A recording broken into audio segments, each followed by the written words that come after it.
You see my screen now. Hi, everyone. Very happy to be virtually with you today. I'm Marie-Christine Halle. I'm a speech language therapist, and I have recently completed a postdoctoral fellowship in knowledge translation at McGill University.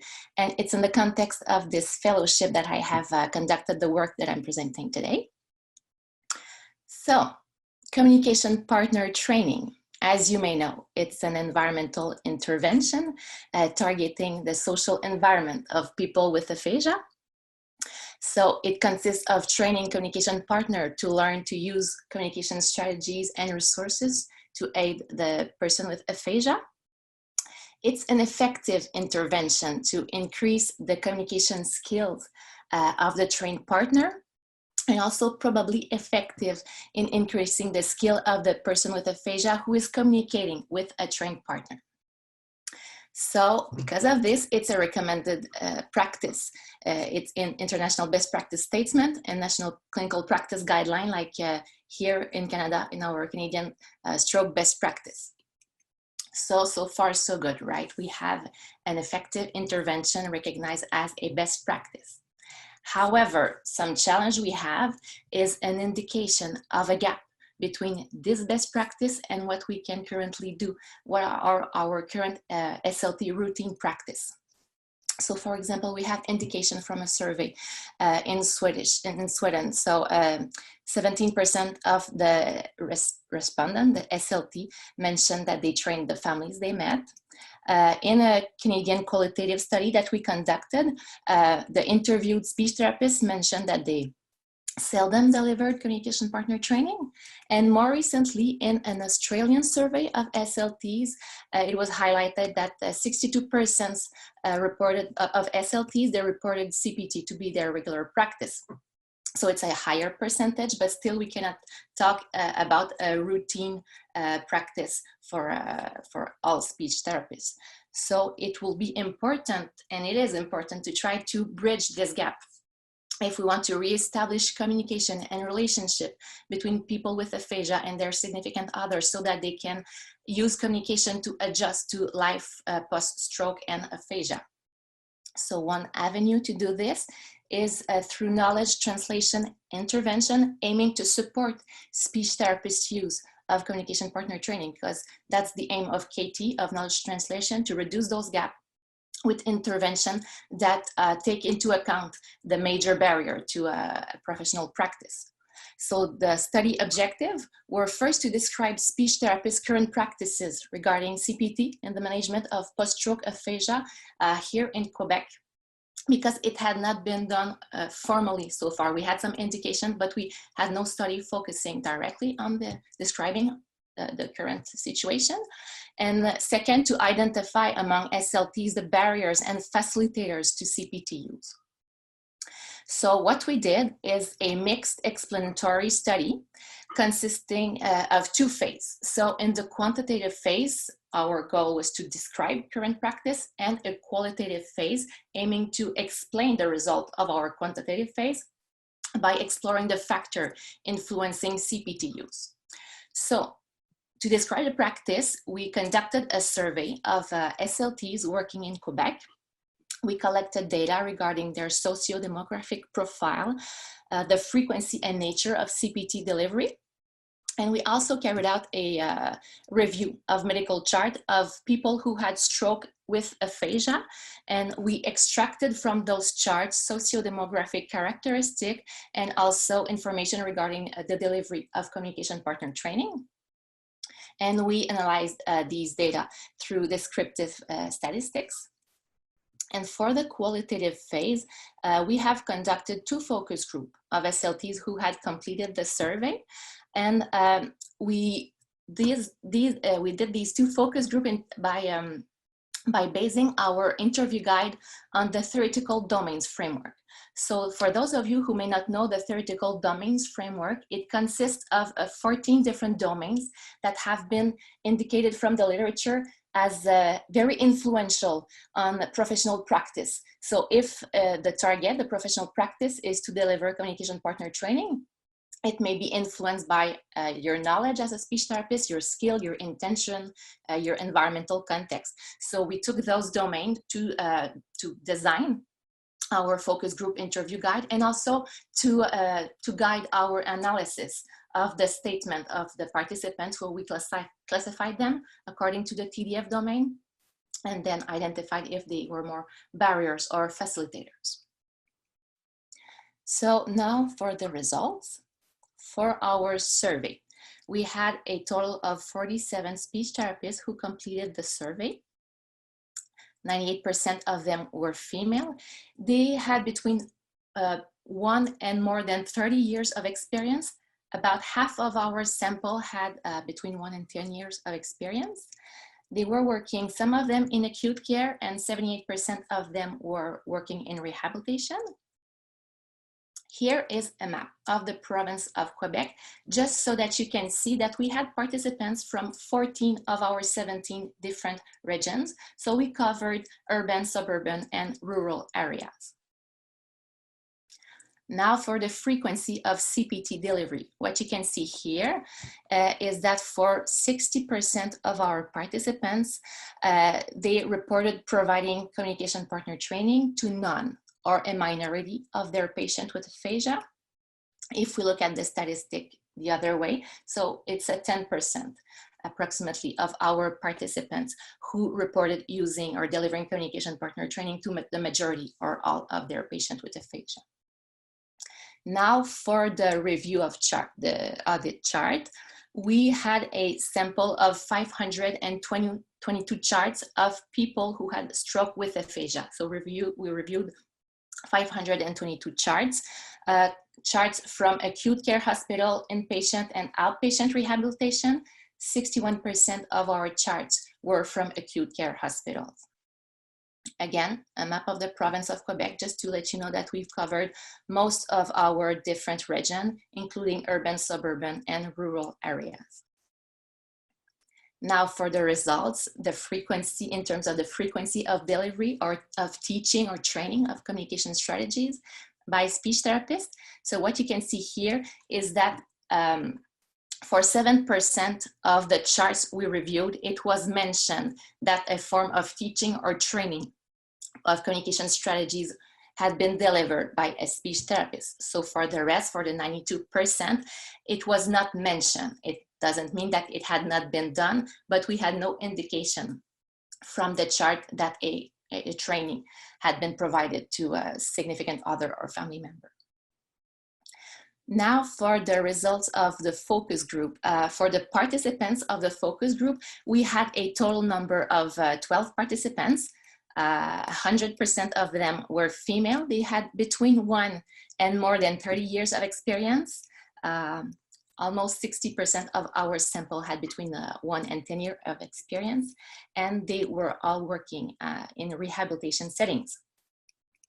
And again, the map of our province of Quebec. So now our sample is smaller for the focus group, so we don't cover all regions of the province and not as much, but still we had participants from urban, suburban, and rural areas. Now, the result of the focus group. This is a table just to give you an overview of our results. So what you can see here on the left is the 14 TDF domains. Then the number of statements per domain, some of them classified as facilitators, as barriers, or as neutral, as having no influence. And then what we did was to identify what were the domains that seemed to be key domain in terms of barrier. So we selected those domains in which there was the highest number of barriers, or we also included those domains for which there was opposing belief. Seems some type of contradiction between some belief of the speech therapist. We also included them as a key barrier. So that makes 5 key barrier, 5 domain of key barrier that I will now describe a little bit more in detail.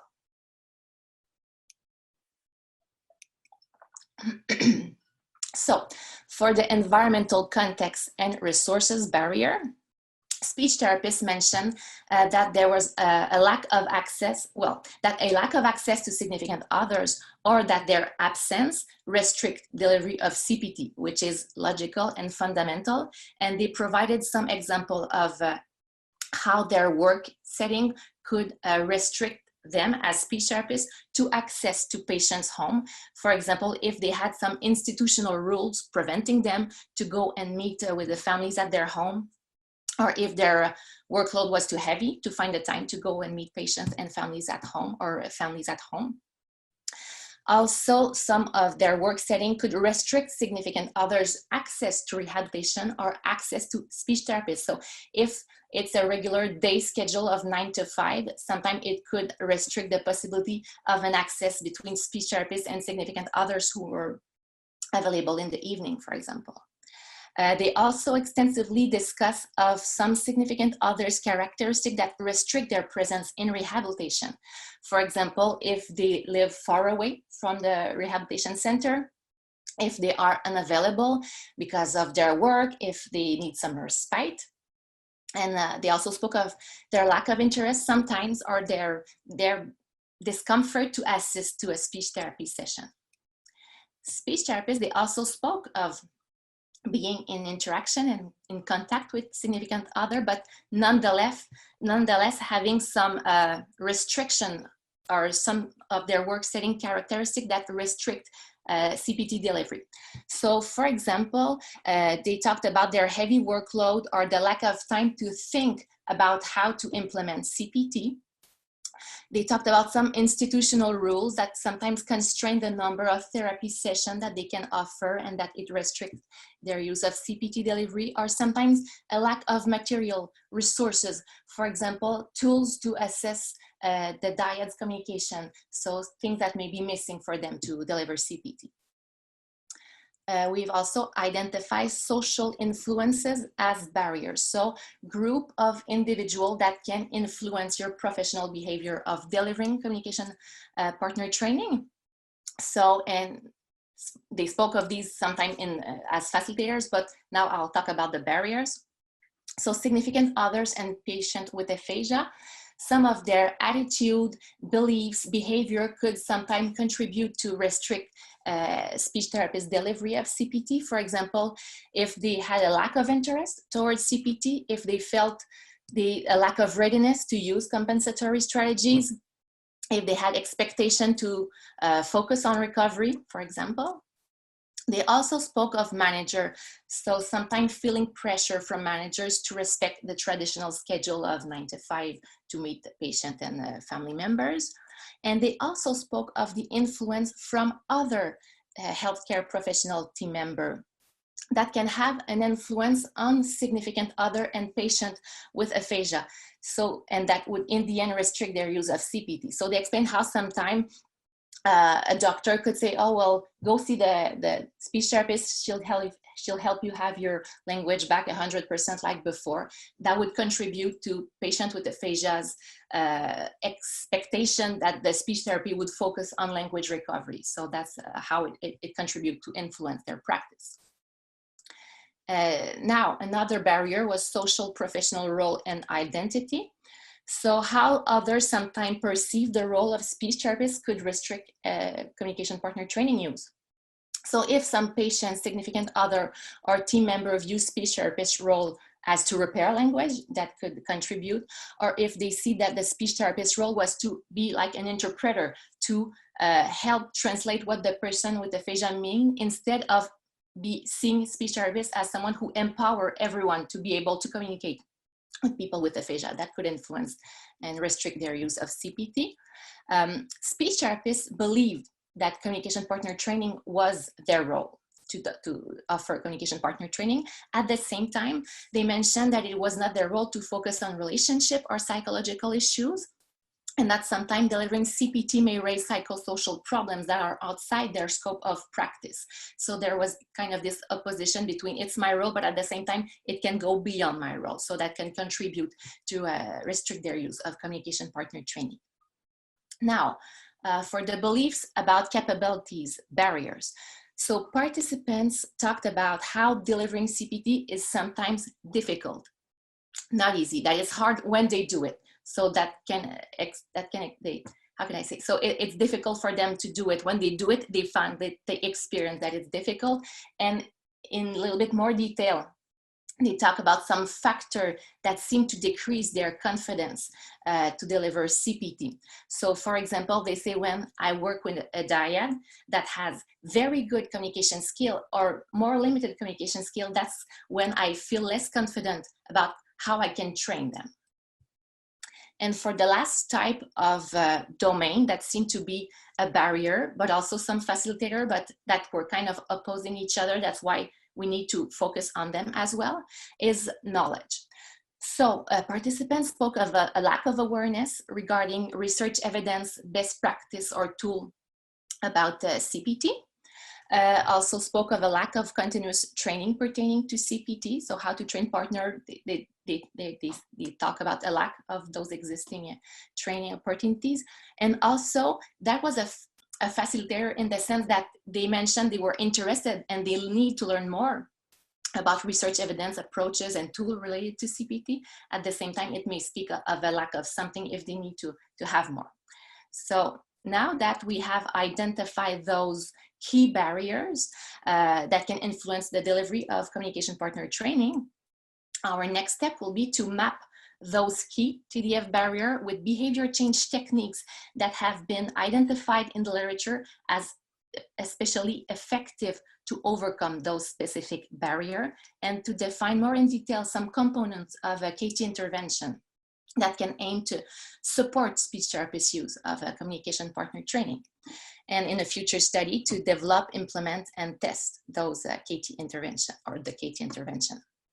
So now what I want to do is to discuss a little bit in more detail some ideas of solution that could overcome those barriers. So for the environmental context and resources barrier, a behavior change technique that is effective is to make some environmental change. So for the context of the studies, the result that we have, an important goal would be to increase access to and presence of significant others in rehabilitation, and also to facilitate and maximize the delivery of CPT in context where sometimes the time is lacking or the workload is heavy. So one potential solution is telepractice. It may not be the only way to provide the communication partner training for the whole training for every dyad, but something to keep in mind as a strategy to increase access to some family member or some dyads. To modify those institutional rules that may prevent speech therapists to provide communication partner training. So if a rule prevents a speech therapist to go home and it would be easier to provide some training, it needs to be potentially modified. Or if there are a specific number of therapy sessions that can be provided and it doesn't fit with the training that should be provided, it's something to think about to modify. To provide speech therapists with material to ease the use of communication partner training, so that if the time is lacking, that they have ready to use material helping them, some instructional guide or step-by-step guide reminding them how to provide CPT may help them to do so. And also to consider distribute leaflets to patients with aphasia and significant other, including information about, for example, the role of significant others in rehabilitation. To tell them that aphasia can have consequences on them, that they can influence the communication with the patient with aphasia, so that rehabilitation is about them as well, that they are welcome in there, that they can benefit from it, that there's benefit to CPT. If we provide this information, maybe that can increase their presence in rehabilitation or their interest in getting into the therapy session with the speech therapist. For the social influences barrier, a behavior change technique that is effective is the modeling and demonstration of behaviors by others, and also social processes of encouragement and support. And similarly, for the social professional role and identity barrier, social processes of encouragement and support can be effective or are recommended. So the goal to address social influences and professional role barriers may be to improve patient with aphasia, significant other, and team members' knowledge and attitude toward communication partner training, their knowledge of the speech therapist role, and also to support speech therapist use of communication partner training within more difficult contexts. So when they talked about those gray zones, those situations that sometimes feel outside of their scope of practice, so support them in those contexts. One solution may be to develop educational material for patients with aphasia and significant other to develop or use such material, including testimonials, demonstration from trained dyads, so that trained dyads may model the behavior of communicating using different strategies. And it would be a form of support to encourage future dyads to be trained, increase their interest. To provide speech therapists with arguments to encourage dyads to take part in CPT. So the idea when you're a speech therapist, it's not only to have the tool maybe or the training to know how to deliver communication partner training, but also how to have those discussions about communication partner training. How do you introduce this type of intervention? How can you challenge some beliefs of significant others that can prevent or restrict sometimes the use of an intervention that they could benefit from? To deliver CPT to team members, right? Because they are communication partner as well. So if they are trained communication partner as well, those other team members, they become model themselves of a trained partner. So that can contribute to this modeling and encouragement if the dyads see those successful communication that can maybe motivate them in receiving this training themselves too. And to provide speech therapists with some resources, algorithm, decisional tree on how to deal with those more difficult contexts of gray zone so that they can feel supported about what they can do. And sometimes they feel that there's something about communication strategies, something that there's something about relationship as well. So how to deal with those situations.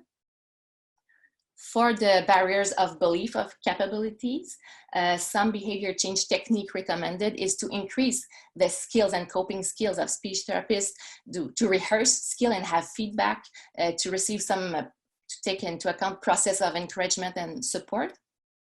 And for knowledge barriers, what's effective is to provide information about behavior, so communication partner training and outcome. So the goals to overcome those barriers would be to improve speech therapist confidence and skill in using communication partner training with a variety of dyads, and also to improve speech therapist knowledge about communication partner training. So evidence different approaches. So one solution would be to provide educational and training workshop for SLTs. That would include information about CPT, also demonstrations of what it looks like, testimonials from SLT user who may explain how they deliver CPT in their clinical practice, a form of encouragement and modeling. To have some practice and feedback. So as a speech therapist, to be trained on how to deliver, so to use it and to receive feedback from trainer or expert. And in the context of those workshops, to plan for complex cases. So to think ahead about those potential complex cases and how you think you may cope with them, to develop some strategies. So to think ahead about those situations. And also to provide trained SLTs with a planned individual discussion session with a trainer. So following the workshop, you have the opportunity to practice, to deliver CPT in your clinical setting, and then have a planned opportunity to speak with an expert and to talk about what some challenge you may have encountered. So to receive some feedback, to discuss some strategies, to increase the likelihood of maintaining the use of communication partner training despite some challenge that you may face, right? So if you're watching this, if you're a speech therapist interested in communication partner training, wanting to maybe offer it more frequently, not necessarily wanting to wait for a team of researcher and speech therapists to develop a knowledge translation intervention, you may wonder, what can I do? And in the meantime, to move things forward. So one idea is look around you and identify who are your ally, who are your partners, who are the other SLTs who believe in CPT around you, who are the other team member, like a social worker, occupational therapist around you that believe about CPT, so that if you need to make some institutional changes, that you have partner to advocate with you for those changes. So think about this. look around you also and think about those existing communication channels of communication between you, other speech therapists, other colleagues, significant other, patient.